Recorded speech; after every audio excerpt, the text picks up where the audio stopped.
Kuna wakati ambao mwanadamu wa kawaida humwogopa mwanadamu mwenzie, lakini huo wakati mwanadamu wa kawaida hamwogopi mwanadamu mwenzie.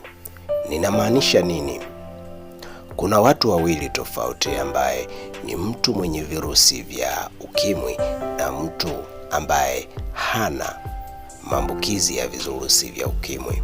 Hawa ni watu wawili tofauti ambao mwingine anaogopwa na mwingine haogopwi.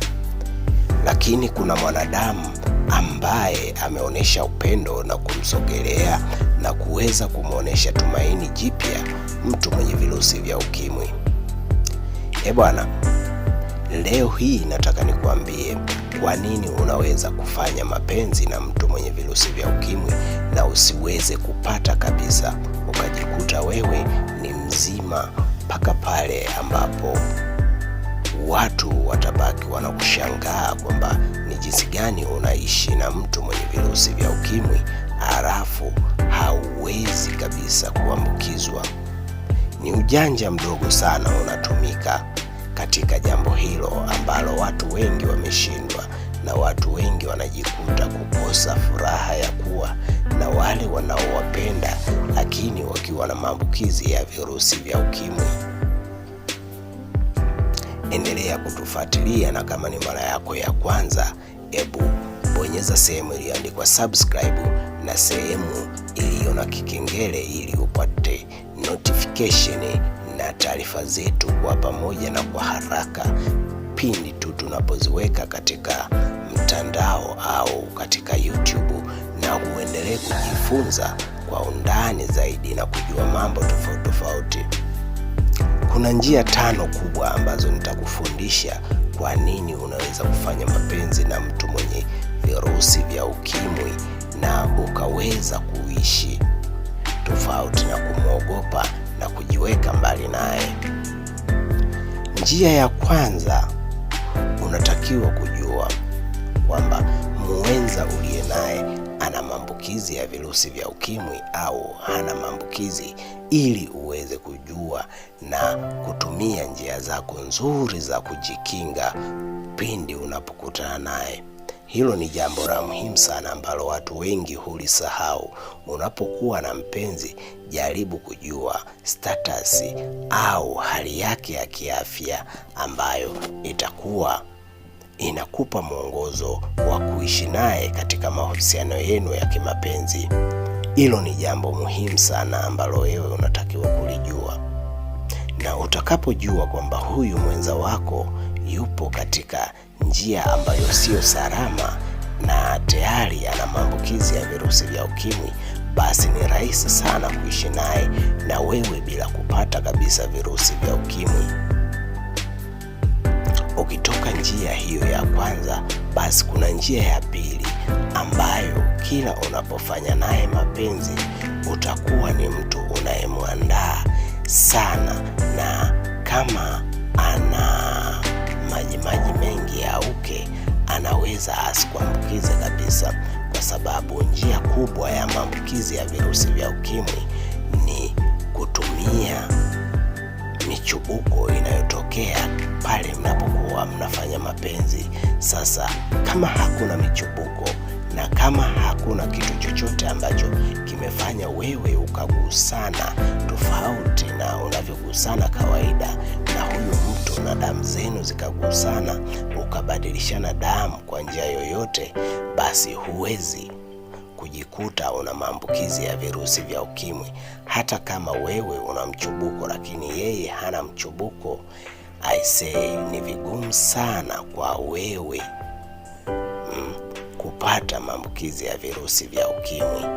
Unapokuwa na mpenzi wako na ukatambua kuwa huyu ana virusi vya ukimwi, basi jitahidi sana kumwandaa, na pengine unaweza kutumia virainishi mbalimbali ili kufanya wewe na yeye msiweze kabisa kuchubuana katika tendo lenu la ndoa. Njia ya tatu ni pale wewe utakapokuwa unatumia muda mfupi sana katika kufanya mapenzi. Usijifanye unamtesa au unamkomoa yule unayefanya naye mapenzi, na hasa ukigundua mpenzi wako ana virusi vya ukimwi, basi wewe utafanya mapenzi kijanja zaidi na utapelekea usiweze kupata kabisa maambukizi ya virusi vya ukimwi. Kwa nini tunasema kufanya mapenzi kwa muda mfupi? Unapofanya mapenzi kwa muda mfupi, maana yake unaepusha ile misuguano kwa muda mrefu ambayo inaweza kupelekea mkachukuana na mkagusana. Lakini njia ya 4 ni kujitahidi, kama umegundua mpenzi wako tayari anaishi na virusi vya ukimwi, ni wewe kumsaidia na kumpa elimu zaidi aweze kutumia dawa vizuri kabisa, yani ajiingize kwenye mfumo wa kutumia dawa zinazopunguza na kuvifanya virusi vya ukimwi viweze kuwa na nguvu ndogo katika mashambulizi ya kawaida, ambayo hili itampelekea yeye kuwa salama zaidi na kutoweza kabisa kuambukiza kama anatumia dawa zake vizuri katika kujikinga na watu wengine ambao wana virusi vya ukimwi. Kitu cha msingi kwa yeye ni kutumia dawa zake vizuri na kwa mtiririko mzuri na kwa muda sahihi. Hiyo itampelekea yeye kutopata kabisa virusi vya ukimwi, au wewe kupata virusi vya ukimwi kwa yeye, manake anaweza kupata maambukizi mapya ya virusi vya ukimwi. Manake kwa kawaida ukimwi tunasema ipo type 1 na type 2. Hili ni somo tutajifundisha siku nyingine, na utagundua ni kwa nini watu wanakuwa, mwingine ana type 1 na mwingine ana type 2. Tukienda kwenye njia nyingine ambayo inasababisha wewe uweze kuishi na mtu mwenye virusi vya ukimwi na usipate virusi vya ukimwi, ni njia sahihi ambayo wewe utatumia mipira au kondom. Kondom ni moja kati ya njia ambayo itakusaidia sana wewe kujikinga na mtu mwenye virusi vya ukimwi, kwa sababu kondom inapunguza mgusano wa moja kwa moja kati ya mtu mwenye virusi vya ukimwi na mtu ambaye hana virusi vya ukimwi. Kwa hiyo inakusaidia wewe kuwa vizuri kabisa pale unapokutana na mwenza wako, unakuwa vizuri na hauwezi kupata maambukizi ya virusi vya ukimwi.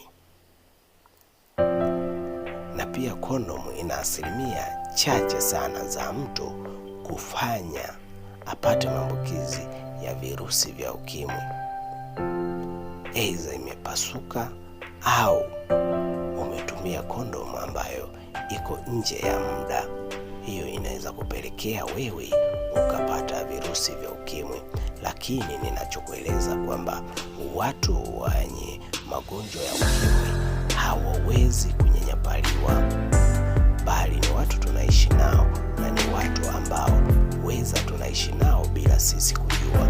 Kwa hiyo kitu cha msingi kwa wewe ni kujua kwanza, huyu mgonjwa, huyu ndugu yangu au mpenzi wangu anatumia dawa vizuri za virusi vya ukimwi ambazo zinamsaidia yeye kuimarisha kinga yake ya mwili, ambayo watu wengi wanaweza kujua kwamba unapokuwa una ugonjwa wa ukimwi unakuwa ni hatari sana kwa watu wengine, lakini rahasha, kwa sasa ni jambo ambalo linaweza kuepeka hata kama mnaishi pamoja.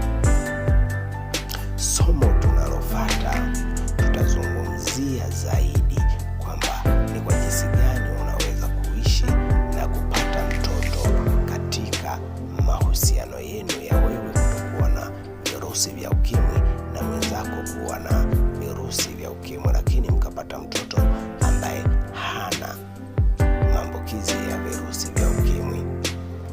Basi na kukaribisha na kuendelea kuangalia chaneli yetu